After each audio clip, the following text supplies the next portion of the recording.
गैर शैक्षणिक पदों के पुनर्गठन रीस्ट्रक्चरिंग के संबंध में।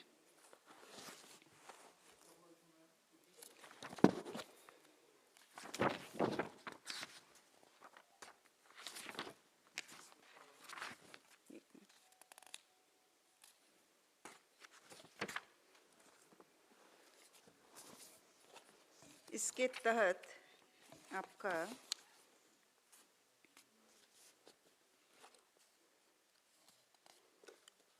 जो शैक्षणिक पद हैं उसमें जो अतिरिक्त पद सृजित हो रहे हैं, कुछ प्रत्यार्पित हो रहे हैं, कुछ नए सृजित हो रहे हैं, तो उसमें नेट जो पोस्ट क्रिएट हो रहे हैं वो 38 हैं और गैर शैक्षणिक में नेगेटिव है, यानी कि अधिक प्रत्यार्पित हो रहे हैं और नए पद कम सृजित हो रहे हैं, उसमें -50 है।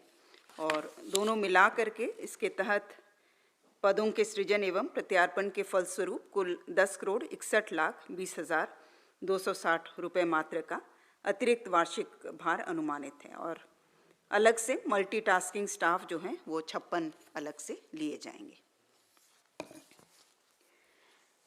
प्रस्ताव संख्या 2 पथ निर्माण विभाग से दुमका अंतर्गत चमरा बहियार से बरदानी नाथ मंदिर पथ एवं बमंडीहा लिंक पथ दोनों की कुल लंबाई 7.546 किलोमीटर्स के मजबूतीकरण, चौड़ीकरण एवं पुनर्निर्माण कार्य हेतु 31,87,01,800 रुपये मात्र की प्रशासनिक स्वीकृति।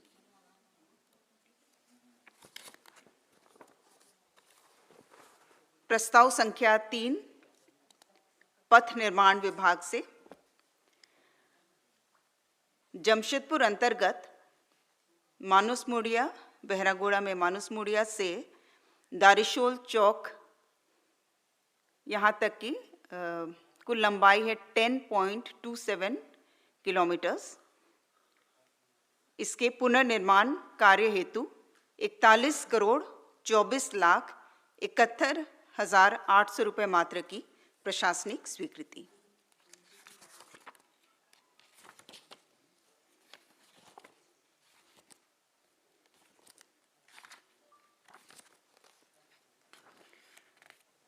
प्रस्ताव संख्या 4 महिला बाल विकास एवं सामाजिक सुरक्षा विभाग से केंद्र प्रायोजित मिशन सक्षम आंगनवाड़ी एवं पोषण 2.0 के तहत पूरक पोषाहार कार्यक्रम अंतर्गत लाभार्थियों को टेक होम राशन स्वरूप micro nutrient fortified food, energy dense food के निर्बाध वितरण सुनिश्चित कराने निमित्त 9 माह के लिए अथवा जो निविदा प्रक्रियाधीन है उसके निष्पादन होने तक की अवधि जो भी पहले घटित हो जाए, सामग्रियों की आपूर्ति हेतु वर्तमान निर्माणकर्ता सह आपूर्तिकर्ता से प्राप्त करने हेतु इनके अनुबंध अवधि के विस्तार की स्वीकृति।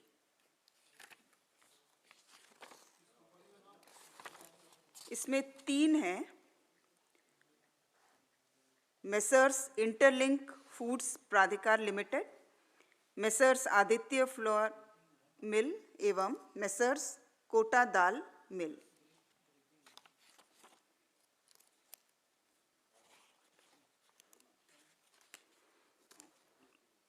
प्रस्ताव संख्या 5 महिला बाल विकास एवं सामाजिक सुरक्षा विभाग से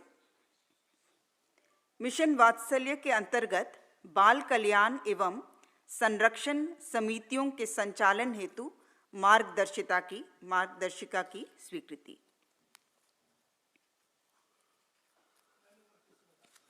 मिशन वात्सल्य के अंतर्गत बाल कल्याण एवं संरक्षण समितियों के संचालन हेतु मार्गदर्शिका की स्वीकृति।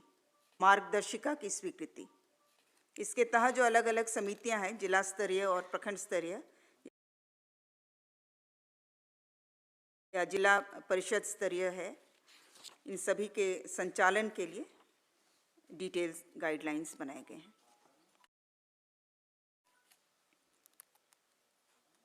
मिशन वात्सल्य प्रस्ताव संख्या 6 वाणिज्य कर विभाग से माननीय उच्च न्यायालय द्वारा पारित आदेश के अनुपालन के क्रम में स्वर्गीय उदय शंकर सिन्हा, भूतपूर्व लिपिक, उनकी सेवा नियमित एवं संपुष्ट करते हुए उन्हें अनुमानीय वित्तीय लाभ प्रदान किए जाने के संबंध में। प्रस्ताव संख्या 7 वाणिज्य कर विभाग से माननीय उच्च न्यायालय द्वारा पारित आदेश के अनुपालन के क्रम में वादी श्री जयप्रकाश सिंह, सेवानिवृत्त लिपिक की सेवा नियमित एवं संपुष्ट करते हुए उन्हें अनुमानीय वित्तीय लाभ प्रदान किए जाने के संबंध में। प्रस्ताव संख्या 8 वाणिज्य कर विभाग से माननीय उच्च न्यायालय द्वारा पारित आदेश के अनुपालन के क्रम में श्रीमती पूनम सिन्हा की सेवा नियमित करते हुए उन्हें अनुमानीय वित्तीय लाभ प्रदान किए जाने के संबंध में।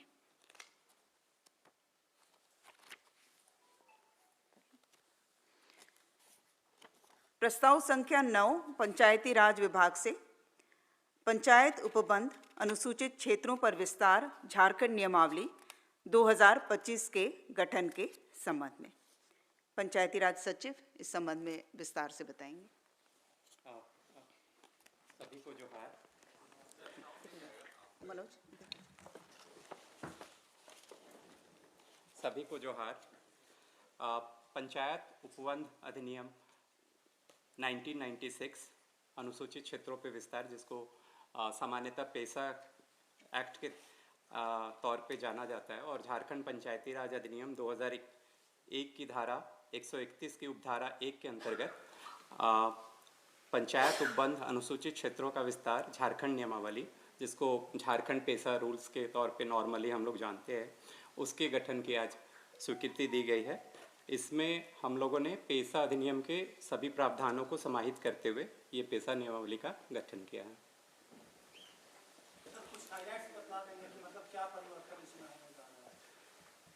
इसमें जो पेसा एक्ट अगर आप पढ़ेंगे तो उसमें जो जो प्रावधान है, जिसमें ग्राम सभाओं को कतिपय क्षेत्रों में कुछ चीज़ों को उनको रिस्पॉन्सिबिलिटीज़ एंड पावर दिए गए हैं, वही सारी चीज़ों के आधार पे ये नियमावली का गठन किया। जैसे ये पेसा एक्ट है, 2 पन्नों का एक्ट है, छोटा सा एक्ट है, जिसके हाँ बिल्कुल आप ले सकते हैं जी। बता दीजिए सर, फिर भी हमारे इलेक्ट्रॉनिक साथियों को सुविधा हो जाएगी। इस इसमें जैसे बहुत सारे जो हमारे एक्ट हैं उसमें पहले से ये प्रोविजंस था, सबको समाहित करते हुए हम लोगों ने इस नियमावली को बनाया है। इसमें जैसे माइनिंग के क्षेत्र में ग्राम सभाओं को माइनिंग के पहले कंसेंट का प्रावधान है, चाहे लैंड एक्विजिशन के संबंध में ग्राम सभाओं के कंसेंट का प्रावधान है। तो ये सारे प्रावधान विभिन्न एक्ट्स में पूर्व से भी थे। इसी प्रकार फॉरेस्ट से रिलेटेड जो माइनर फॉरेस्ट प्रोड्यूस है उसका उपयोग करने से संबंधित प्रावधान है। फिर मनी लेंडिंग प्रोहिबिशन से रिलेटेड प्रावधान है, और प्लान्स जो बनते हैं उसमें ग्राम सभा का रोल्स जो इसमें डिफाइन किया हुआ है, जो पूर्व से भी कई सारे चीज़ें जो हैं हमारे यहाँ पे फॉलो हो रहे हैं। फिर जो वाटर है उस ग्राम सभा के अंदर जो वाटर रिसोर्सेज हैं उसको मैनेज करने का भी प्रावधान इसमें किया गया है। माइनिंग से रिलेटेड प्रावधान है। ग्राम सभा के साथ मतलब पंचायतों को भी इसमें मिलेगा। पंचायतों मतलब त्रिस्तरीय जो ये होती है, लेकिन इसमें मेनली ग्राम सभा को ही सशक्त करने का इसमें प्रावधान ज़्यादा है।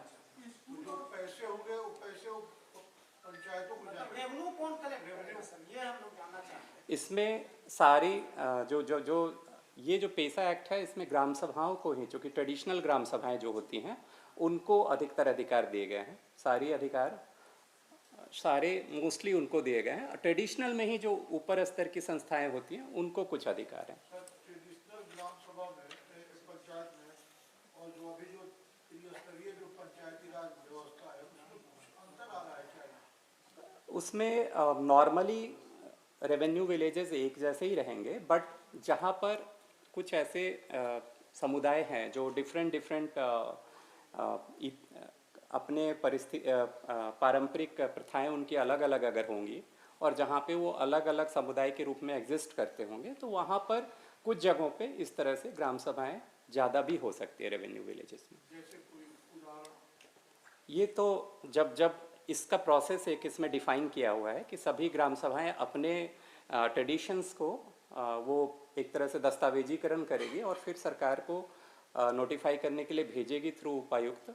उसके आधार पर मतलब डिफरेंट ग्राम सभाएं जो है उसके ट्रेडिशंस को हम लोग जान पाएंगे, और ग्राम सभाओं के डिलिनिएशन का भी पूरा इसमें प्रोसेस दिया हुआ है, जो कि ग्राम सभाओं के माध्यम से डीसी के थ्रू ही नोटिफाई होगा। विवादों का सुनवाई भी बोल दे सकते हैं।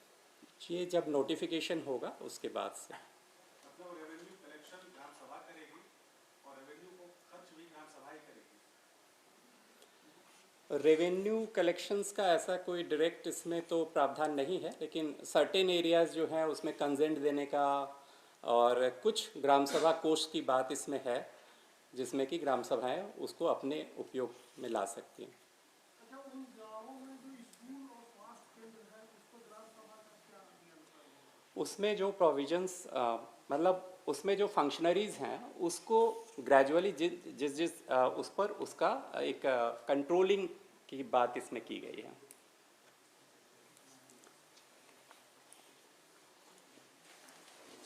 राज्य के 15 जिले में लागू होगा ना,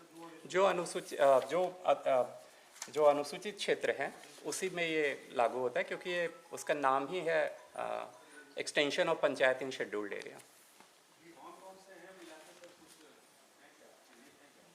ये 2007 के नोटिफिकेशन से ऑलरेडी ये डिफाइंड है कि कौन कौन से हमारे 15 जिले इसमें आते हैं। जी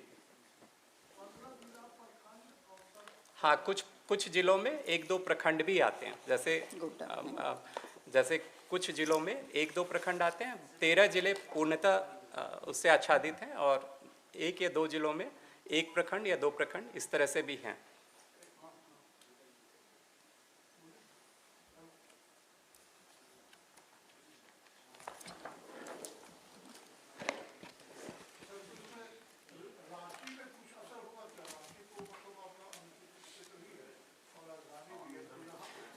ये पंचायतों के लिए है, तो ये ग्रामीण क्षेत्रों की पंचायतों के लिए है। सर, तो आगे आने वाले समय में जब पंचायती चुनाव होंगे तो क्या उसमें भी इस एक्ट से कोई असर पड़ेगा?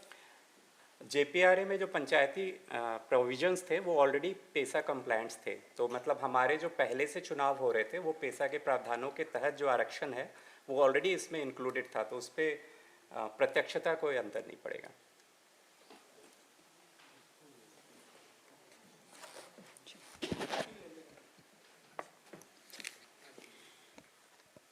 प्रस्ताव संख्या 10। ठीक है, हाँ ठीक है। वाणिज्य कर विभाग से माननीय उच्च न्यायालय द्वारा पारित आदेश के अनुपालन के क्रम में श्री जग नारायण की सेवा नियमित एवं संपुष्ट करते हुए उन्हें अनुमानीय वित्तीय लाभ प्रदान किए जाने के संबंध में प्रस्ताव संख्या 11 वित्त विभाग से माननीय उच्च न्यायालय द्वारा पारित आदेश के आलोक में झारखंड अग्निशमन सेवा के अराजपत्रित पदों का छठा वेतन पुनरीक्षण के परिप्रेक्ष्य में स्वीकृत वेतनमान एवं ग्रेड पे में संशोधन के संबंध में प्रस्ताव संख्या 12 वित्त विभाग से प्री बजट कार्यशाला के आयोजन हेतु वित्त नियमावली के नियम 235 को शिथिल करते हुए नियम 245 के तहत doctor Seema Akhouri, assistant professor saint Xavier's college Ranchi एवं उनकी टीम को नॉलेज पार्टनर के रूप में चयन का मनोनयन के आधार पर स्वीकृति। प्रस्ताव संख्या 13 स्कूली शिक्षा एवं साक्षरता विभाग से राज्य स्तरीय आकांक्षा कार्यक्रम अंतर्गत शिक्षकों एवं समन्वयक का मानदेय राशि की वृद्धि की स्वीकृति। इसमें शिक्षकों और समन्वयकों का अलग अलग है, कितने घंटे प्रतिदिन उनको अनुमानीय है, और उसमें जो प्रति घंटी 2100 रुपये प्रति घंटी था उसे बढ़ा करके 2700 रुपये प्रति घंटी किया गया है दोनों के केस में। 2100 और उसे 2700 किया गया।